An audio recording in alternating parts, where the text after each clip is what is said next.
So hello everyone, welcome back to the channel. तो तुम अपना मोस्ट इंपॉर्टेंट चैप्टर को बहुत शिद्दत से कर रहे हो क्योंकि लेक्चर 1 सुनने के बाद लेक्चर 2 पे पहुंच गए हो। तो आज हम करने वाले हैं जनरल का लेक्चर नंबर 2। आज मैं तुम्हारे को थोड़ी सी तो सेल्स और सेल्स परचेजेस की रिटर्न की एंट्री सिखाऊंगा, थोड़ी सी, मतलब जितना आता है वो सारा सिखाऊंगा। प्लस मैं तुम्हें सिखाऊंगा डेटर्स और क्रेडिटर्स की एंट्रीज। प्लस मैं तुम्हें सिखाऊंगा trade discount, cash discount and rebate की एंट्रीज। उनका मीनिंग तो पक्का कराई दूंगा। क्लास ज्यादा लंबी हुई तो हम कोशिश करेंगे कुछ क्वेश्चन हम अगली क्लास में कर ले। ठीक है जी। तो लेक्चर नंबर 2 होना तो बहुत इंपॉर्टेंट है। ये पूरी की पूरी सीरीज ही बहुत इंपॉर्टेंट है जो जनरल की चल रही है। ठीक है, तो चैनल को कर लो जल्दी से सब्सक्राइब और जल्दी से कमेंट सेक्शन में लिख दो अपना नाम, अपना aim 100 out of 100 in class 11th accountancy. और शुरू करते हैं आज की क्लास को और खत्म करते हैं जनरल का लेक्चर नंबर 2।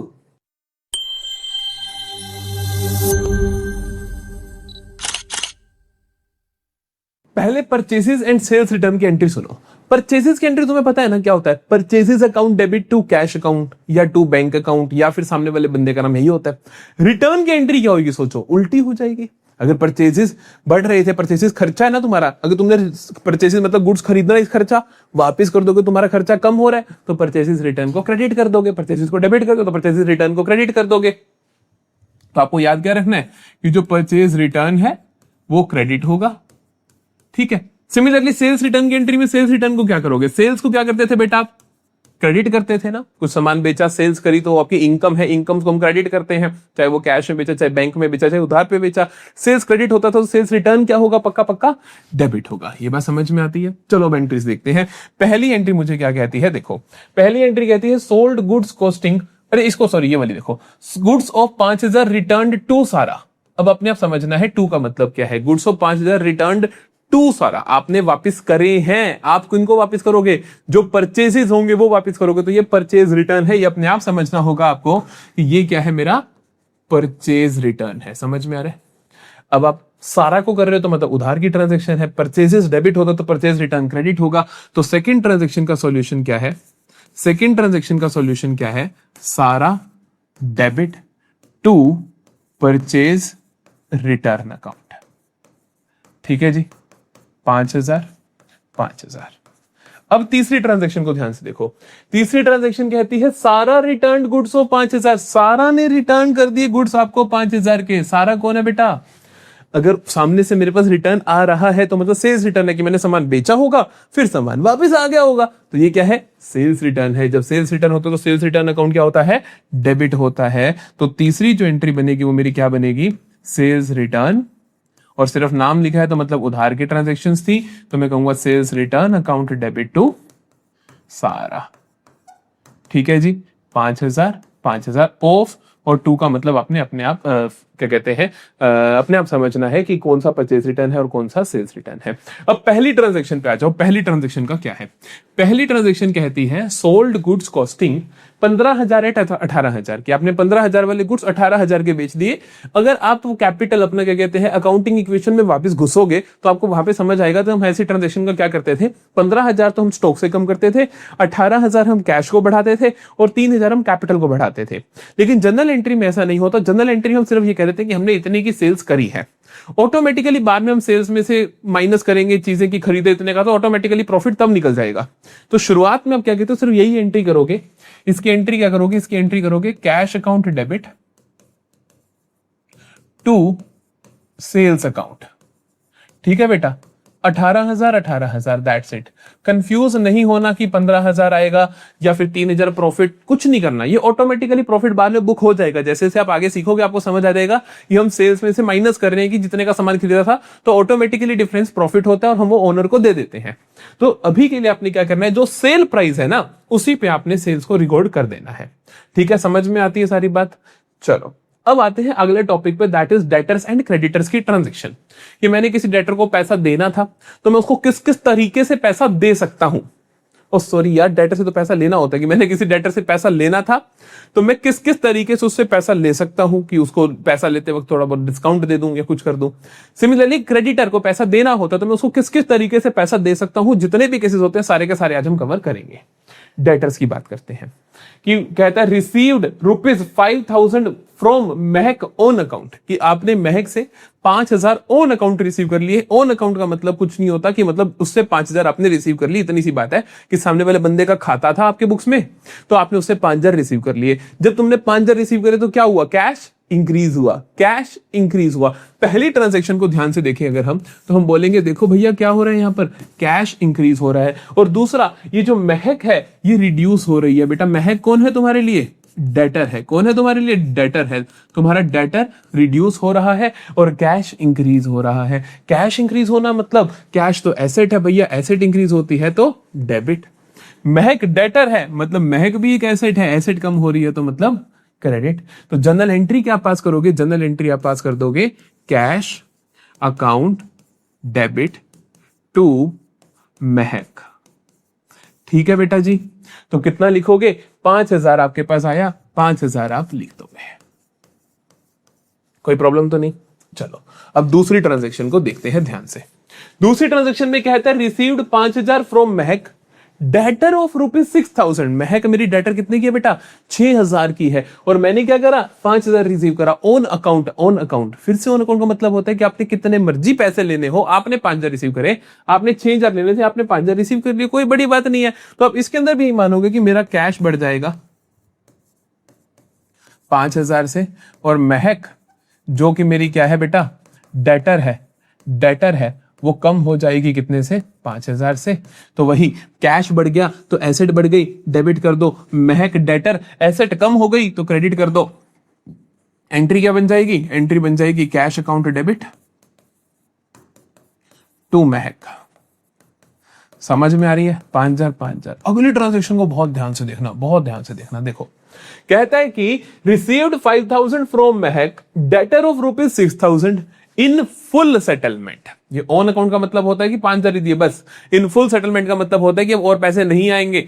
फुल सेटलमेंट का मतलब क्या होता है, ध्यान से सुनना। इसका मतलब है कि भैया कैश तो आपके पास आया है 5,000 का ही, महक जो आपकी डेटर है ना, वो रिड्यूस कितने से होगी, 6,000 से। क्यों, क्योंकि आप उसका 6,000 का खाता फुल्ली सेटल कर रहे हो। ये हुई ना बात।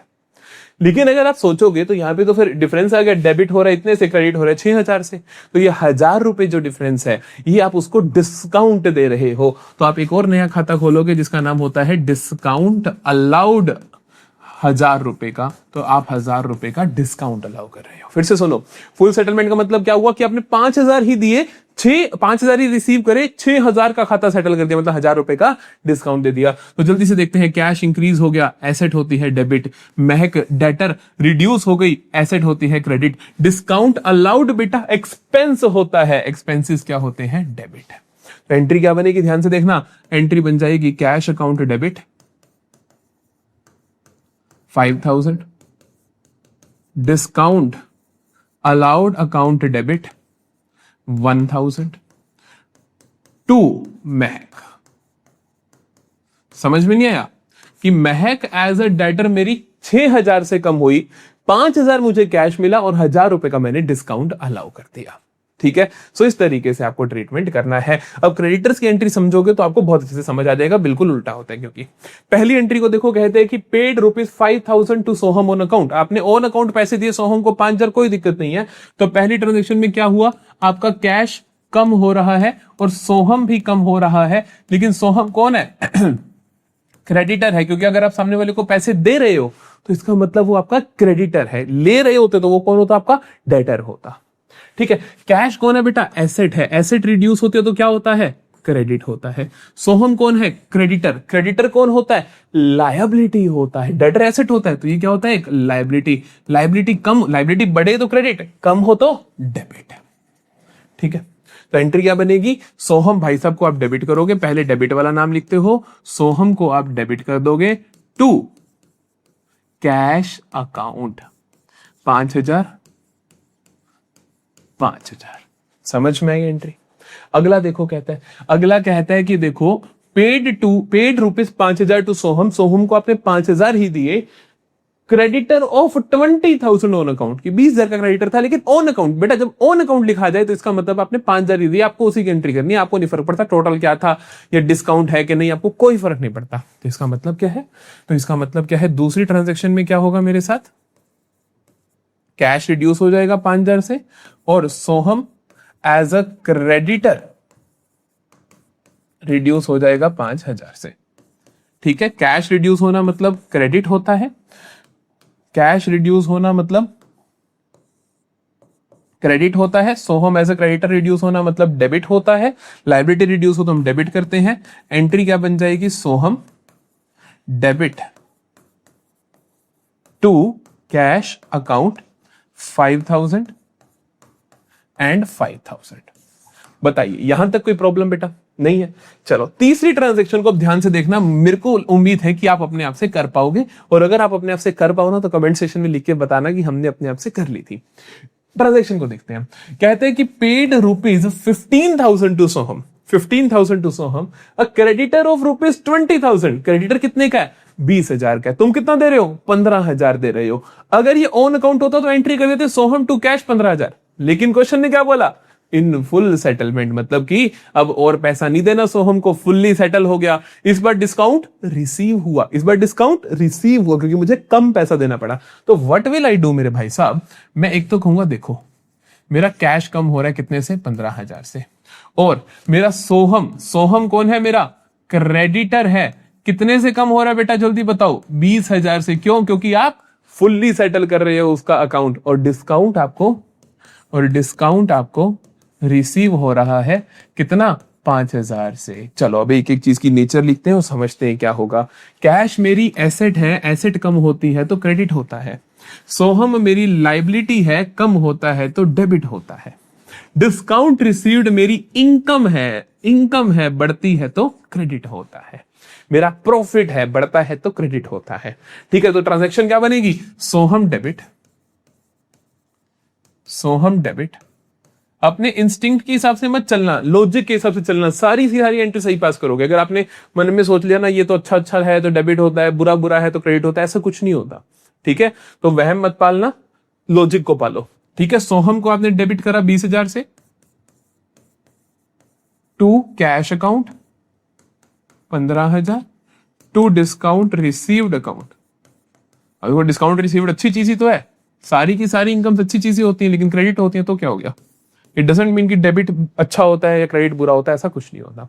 ठीक है, these are just rules, these are just symbols to show increase and decrease.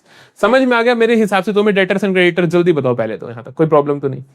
चलो जी, अब आ जाते हैं हम डिस्काउंट के ऊपर। ट्रेड डिस्काउंट क्या होता है, कैश डिस्काउंट क्या होता है, रिबेट क्या होता है, इन तीनों के बारे में मैंने तुम्हें अकाउंटिंग टर्म से भी सिखाया था। वापिस से जल्दी से चीजें रिवाइज करवाता हूं। ठीक है, 3 तरीके के डिस्काउंट होते हैं। एक होता है जी ट्रेड डिस्काउंट, एक होता है कैश डिस्काउंट, एक होता है रिबेट। बेटा ट्रेड डिस्काउंट दिया जाता है हर एक को होता है ये अलाउ। जो मर्जी ट्रेड डिस्काउंट ले, हम देते किस लिए है? ताकि हम ज्यादा सामान बेच सके। जैसे हम कहते हैं कि buy 1 shirt for 599 and buy 2 shirts for 999, तो हम इस तरीके से ऑफर दे देते हैं। तो क्या कहते हैं? Discount given by seller on the list price of goods at the time of sale, कि at the time of sale हम देते हैं। इसका पर्पस क्या होता है? इसका पर्पस क्या होता है? इंक्रीज करना सेल एंड एनकरेज करना बल्क परचेज, कि लोग एक की जगह 2 शर्टें खरीदे। इसको बुक्स ऑफ अकाउंट्स में रिकॉर्ड नहीं करते हैं, ध्यान रखना, इसको बुक्स ऑफ अकाउंट्स में शो नहीं करते हैं। क्या इसको इनवॉइस में दिखाया जाता है? हाँ, बिल में तो दिखेगा ना। बिल में तो आप दोगे ना कि 100 रुपए की चीज है, 10% के डिस्काउंट पे हमने दे दी। ठीक है, अब आती है कैश डिस्काउंट की बारी। कैश डिस्काउंट दिया जाता है कि प्रॉम्प्ट पेमेंट आ जाए, कि आप मेरे से सामान लेकर चले गए 5,000 का, मैंने फोन किया सर प्लीज आज दे दो, आज दे दोगे ना तो 4800 में मैं आपका खाता सेटल कर दूंगा। तो ये हमको जो प्रॉम्प्ट पेमेंट के लिए these discounts are given for early और प्रॉम्प्ट पेमेंट, की भैया जल्दी पेमेंट कर दो। ठीक है, इससे क्या होता है? एनकरेज होती है क्विक पेमेंट। इसको रिकॉर्ड करना पड़ता है, क्यों? क्योंकि हर एक को नहीं दिया जाता। ट्रेड डिस्काउंट हर एक को दिया जाता है तो इसलिए बुक्स ऑफ अकाउंट में रिकॉर्ड करना पड़ता है। कैश डिस्काउंट हर एक को नहीं दिया जाता, इसलिए बुक्स ऑफ अकाउंट में रिकॉर्ड करना पड़ता है। और इसे बिल में नहीं लिख सकते, क्योंकि ये तो बिल जनरेट होने के बाद आप बोलोगे ना कि यार जल्दी दे दो तो मैं आपको एक्स्ट्रा डिस्काउंट देता हूं, तो इसलिए ये इनवॉइस में रिकॉर्ड नहीं होता है। अगला आता है रिबेट। रिबेट आफ्टर सेल्स, ये दोनों बिफोर सेल्स डिस्काउंट दिए जाते हैं। कि मतलब ये आपको ट्रेड डिस्काउंट की पहले ही दे दिया, ये आपने जैसे सेल्स करते करते आपने बोला अभी पेमेंट कर दो, तो मतलब at the time of sales, ये आफ्टर सेल्स होता है। जो रिबेट है आफ्टर सेल्स कि आपने सामान बेच दिया, कस्टमर आता है कहता है मेरा सामान तो खराब निकल गया, फिर आप कहते हो ये लो जी 500 रुपए का वाउचर, जो मर्जी खरीद लो मेरी दुकान से, तो दिस इज रिबेट। तो रिबेट क्या होता है? Rebate is the partial refund और concession given after the sale due to reasons like poor quality, damage products और प्रमोशनल स्कीम्स। ये पर्पस क्या होता है? कंपनसेट करना कस्टमर्स को, और इसको आप रिकॉर्ड करोगे बुक्स में, क्योंकि ये तो बाद में दिया जा रहा है, आफ्टर सेल्स दिया जा रहा है, usually given after the invoice. तो इनवॉइस जनरेट होने के बाद ही जब दिया जाता है डिस्काउंट, तो इसको तो इनवॉइस में क्या ही रिकॉर्ड कर लोगे, है ना, क्योंकि बिल बन गया, सामान लेकर चला गया, फिर वापिस आया है ये सामान, तो इसीलिए ये रिबेट है। ठीक है जी, चलो अब इनकी जनरल एंट्री सीखते हैं। ध्यान से सीखना, 6 ट्रांजेक्शन करवाऊंगा, 10-15 मिनट लगाऊंगा, बहुत अच्छे से एक एक चीज को सुन लेना। पहली transaction, purchased goods of list price 1 lakh less 10% trade discount. आपने क्या करा? 1 लाख के गुड्स खरीदे 10% के ट्रेड डिस्काउंट पे। तो ध्यान रखना, हम गुड्स की वैल्यूज बताता हूं आपको मैं। अब एक बहुत ध्यान से इंपॉर्टेंट चीज है, ये सुनना, इसको नोट डाउन भी कर लेना, मैं यहां पे लिखता हूं। ये क्या हो रखा है? देखो वैसे यहीं पे आ जाएगी। देखो, list price minus trade discount, ये लिख के रख लेना, बहुत इंपॉर्टेंट होता है। आ जाता है मेरे पास परचेज या सेल वैल्यू, मतलब बेचने या खरीदने वाली वैल्यू, एक ही बात है। इसमें से आप माइनस कर दो कैश डिस्काउंट, तो आपके पास आ जाती है टैक्सेबल वैल्यू। ठीक है, इसमें आप जोड़ दोगे टैक्सेस, क्योंकि अगला चैप्टर जीएसटी आएगा, तो आपके पास आ जाएगा इनवॉइस का वैल्यू। फिलहाल मुझे जो जरूरत है ना बच्चा, मुझे जरूरत है किसकी? परचेज सेल वैल्यू की, कि ट्रेड डिस्काउंट माइनस करने के बाद, और ये टैक्सेबल वैल्यू की।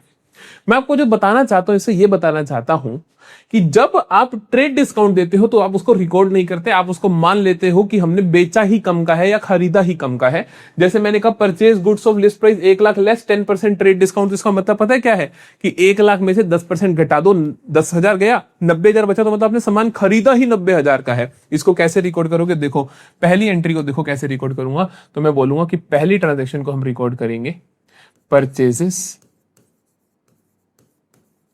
Account debit to cash account. और मैं रूल्स अलग अलग नहीं लिखूंगा, मैं आपको इसी के अंदर चीजें समझाऊंगा, थोड़ा सा हमें क्विक होना चाहिए, है ना। तो मैंने क्या करा? परचेज किया, तो परचेज हमें पता ही है कि डेबिट होते हैं, क्योंकि एक्सपेंस होता है। कुछ नहीं बोला तो हमने कैश में किया, तो कैश क्रेडिट होगा। एंट्री तो पता ही हमें purchase account debit to cash होनी है। ट्रेड डिस्काउंट को रिकॉर्ड ही नहीं करते, रिकॉर्ड नहीं करते हो तो आप क्या मान के चलोगे? कितने का सामान खरीदा? 1 लाख माइनस 10%। हम यहाँ पे नीचे नरेशन की जगह एक बार लिख देते हैं कि 1 लाख माइनस 10%, कितना आ जाएगा? 90,000। तो ये पहली ट्रांजैक्शन मेरी यहां पे सॉर्ट होती है। दूसरी ट्रांजैक्शन पे आओ, ध्यान से देखना, दूसरी ट्रांजैक्शन बड़ी प्यारी है, खतरनाक है। दूसरी ट्रांजैक्शन कहती है कि purchase goods of list price 1 lakh, 1 lakh के गुड्स खरीदे, लेस 10% ट्रेड डिस्काउंट, 10% का ट्रेड डिस्काउंट भी है, एंड रिसीव्ड 5% कैश डिस्काउंट, और 5% का कैश डिस्काउंट मिल गया। कैश डिस्काउंट को आप रिकॉर्ड करोगे। तो अगर मैं खाते इन्वॉल्व देखूं इस दूसरी ट्रांजैक्शन में, तो कौन कौन से हैं? एक तो परचेजेस है, सामान खरीद रहे हो, परचेजेस कितने का है? 90,000 का है ना। परचेजेस कैसे निकलता है? टोटल जितना लिस्ट प्राइस है उसमें से ट्रेड डिस्काउंट माइनस कर दो, कैश डिस्काउंट नहीं माइनस करना, सिर्फ ट्रेड डिस्काउंट माइनस कर दो। तो मैंने क्या करा? 1 लाख में से 10% घटाया, तो मेरे पास परचेजेस की वैल्यू आ गई 90,000। और कौन सा खाता इन्वॉल्व है? ये कैश इन्वॉल्व है। कैश कम हो रहा है, कैश कितने से कम हो रहा है ये सोचना पड़ेगा। हम कहेंगे देखो 90,000 का सामान था, 5% का कैश डिस्काउंट मिल गया, तो हम कहेंगे कैश जो रिसीव हुआ 90,000 माइनस 5% डिस्काउंट, तो 90,000 माइनस 5% इस पे डिस्काउंट मिल जाएगा। और जो डिस्काउंट रिसीव हुआ वो भी खाता इन्वॉल्व है, क्योंकि आप यहां पे उसको रिकॉर्ड करोगे, कैश डिस्काउंट है तो उसको रिकॉर्ड करोगे। ठीक है, तो एंट्री क्या बनेगी? देखो ध्यान से, हम कहेंगे परचेसेस अकाउंट डेबिट, क्योंकि एक्सपेंस होता है तो हम डेबिट करते हैं। 90,000 परचेसेस अकाउंट डेबिट, कैश अब पे कर रहे हो तो कैश रिड्यूस हो रहा है, कैश को क्रेडिट करोगे टू कैश अकाउंट। और डिस्काउंट आप रिसीव करो तो डिस्काउंट रिसीव्ड आपकी इनकम होती है, तो आप उसको भी क्रेडिट करोगे। ठीक है जी, ठीक है जी। कितना आएगा भैया? हम एक काम करते हैं, 5% निकालते हैं ना 90,000 का, तो 5% कितना आता है? 4500 आता है। तो 4500 का तो डिस्काउंट रिसीव्ड हो गया, और मतलब 85,000 एंड 500 मुझे कैश रिसीव हो गया ना हमारा आंसर। चलो अब तीसरी ट्रांजेक्शन करेंगे जल्दी से, तीसरी करते हैं, बहुत ध्यान से देखना। कहता है कि purchased goods of list price 1 lakh less 10% trade discount from Mohan. आपने मोहन नाम आ गया तो मतलब कैश की ट्रांजेक्शन नहीं है, तो हम क्या कहेंगे, परचेजेस इन्वॉल्व है इसमें। खाता कौन कौन सा इन्वॉल्व है, एक तो हम कहेंगे इसके अंदर परचेजेस इन्वॉल्व है बेटा, एंड मोहन इन्वॉल्व है, क्योंकि आप उधार की ट्रांजेक्शन है तो सामने वाले का नाम आएगा। परचेजेस क्या होंगी, डेबिट होंगी, क्यों, क्योंकि एक्सपेंस है। मोहन आपका क्या बना, आपने उधार पे सामान खरीदा तो वो आपका क्रेडिटर बन गया, तो क्रेडिटर इंक्रीज होगा, क्रेडिटर इंक्रीज होता है मतलब लायबिलिटी इंक्रीज होती है, तो क्या होगा, क्रेडिट होगा। एंट्री क्या बन जाएगी, एंट्री बन जाएगी purchases account debit to Mohan, कितना 90,000 ट्रेड डिस्काउंट माइनस करने के बाद। समझ रहे हो कितनी चीजें याद रखनी पड़ रही हैं, ठीक है, यही जनरल है, इसी का आपको ध्यान रखना है और पूरा साल रखना है, ठीक है। चलो चौथी ट्रांजेक्शन पे मूव करते हैं। कहते हैं कि paid to Mohan and availed discount of 10%। कितना बढ़िया हो गया। कहते हैं कि हमने क्या करा, पेमेंट कर दी मोहन को एंड हमने कैश डिस्काउंट अवेल करा 10% का। मोहन को देने कितने थे पैसे, अभी हमने पिछले ट्रांजेक्शन में लिखा कि मोहन को देने कितने 90,000, अब हमने उसको पेमेंट कर दी है।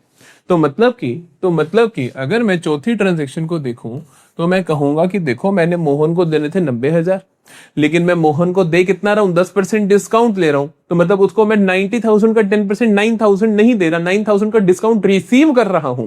तो खाते कौन कौन से इन्वॉल्व हुए, मोहन कम हो जाएगा कितने से, 90,000 से। डिस्काउंट रिसीव हो रहा है आपको कितने से, 9,000 से 10%, और कैश आप पे कर रहे हो कितना, 81,000। समझ में आती है बात। अच्छा अब एक एक चीज को देखिए क्या होगा।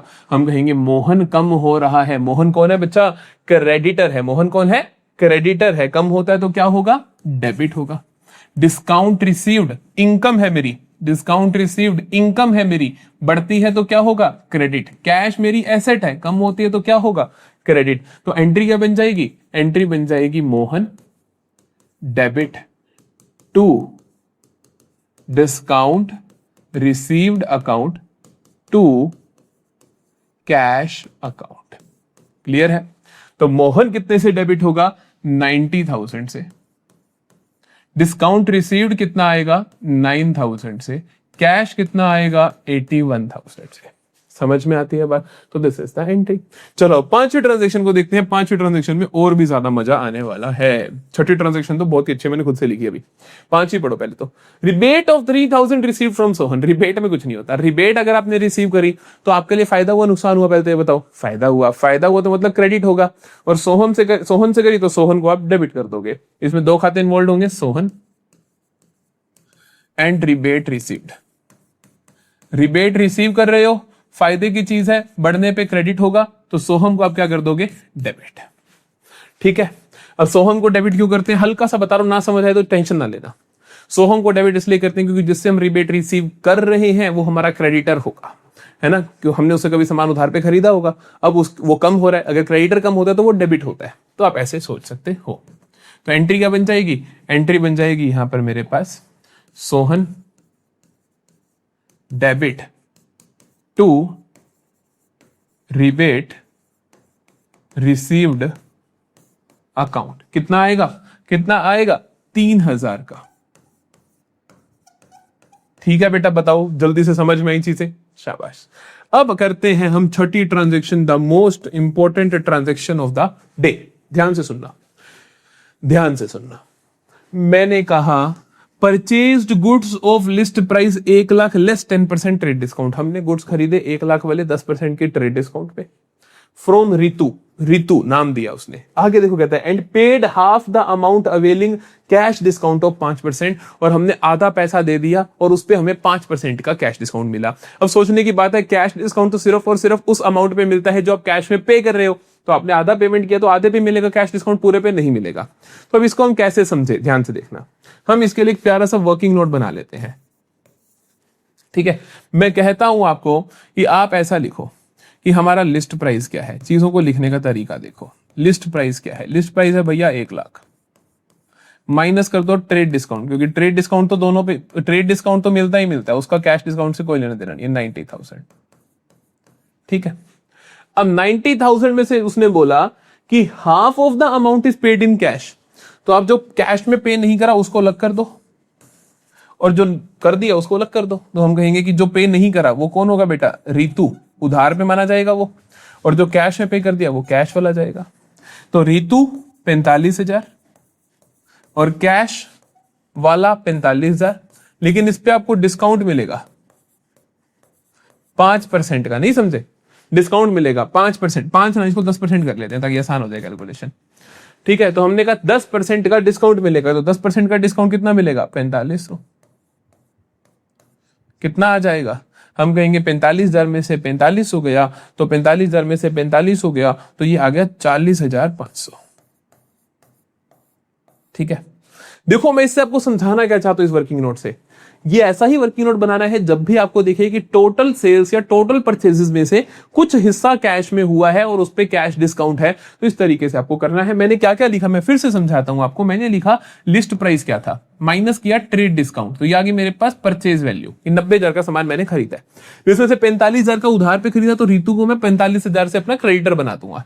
और कैश के लिए मैं कहूंगा कि 45,000 कैश की पेमेंट है, उसमें से डिस्काउंट माइनस कर दो, जो कैश डिस्काउंट है, तो बच गया 40,500, इतना मैं एग्जैक्ट कैश पे करूंगा और इतना मुझे डिस्काउंट मिलेगा। अब देखो एंट्री क्या होगी, खाते कौन कौन से इन्वॉल्व होंगे, बहुत इंपॉर्टेंट है। पहली चीज, आपने परचेजेस करी है, तो परचेजेस का खाता इन्वॉल्व होगा, डेबिट होगा, कितने से होगा, 90,000 से होगा। एक बार मैं ऐसे ही लिख रहा हूं, फिर हम एंट्रीज में लिखेंगे, ठीक है।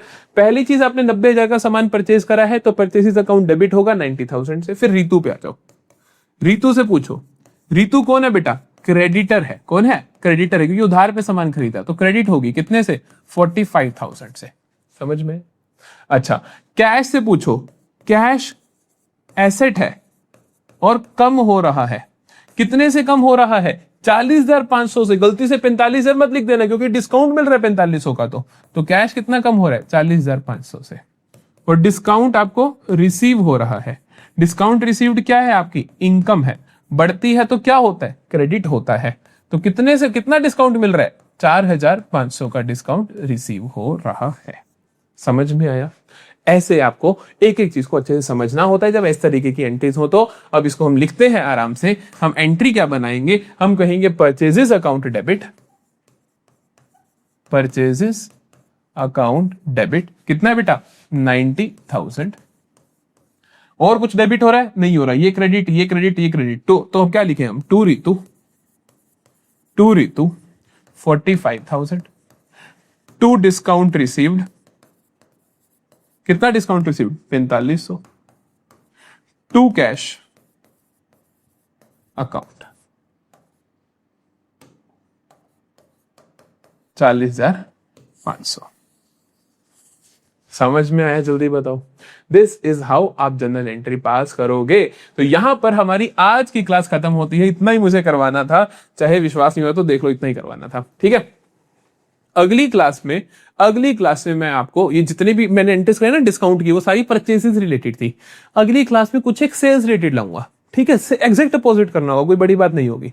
तो अगली क्लास में सेल्स रिलेटेड डिस्काउंट की एंट्रीज करेंगे और फिर नेक्स्ट टॉपिक को भी कवर करेंगे, ठीक है जी। तो मिलते हैं अगली क्लास में। बिल्कुल भी यार छोड़ना मत जनरल को, जिस तरीके से मैं करवा रहा हूं मैं आपको गारंटी देता हूं this is the best ever method to do journal. चाहे आप किसी और का लेक्चर सुन लेना, वापिस यहाँ पे सुन के देख लेना, आपको डिफरेंस पता चल जाएगा, ठीक है जी। तो प्लीज अच्छे से सुनते रहना, एक एक चीज को समझते रहना। लेक्चर्स पसंद आ रहे हो तो कमेंट सेक्शन में बताया करो। ये नोट्स चाहिए तो नीचे आपको लिंक मिल जाता है डिस्क्रिप्शन में, ऊपर ही, वहां पे आप ये नोट्स ले सकते हो और आप इनको एंजॉय कर सकते हो, इनसे नोट्स बना सकते हो, इनको पढ़ सकते हो, पेपर दे सकते हो, ठीक है जी। तो मिलेंगे नेक्स्ट लेक्चर में जनरल के लेक्चर नंबर 3 के साथ। तब तक के लिए बाय बाय, टेक केयर।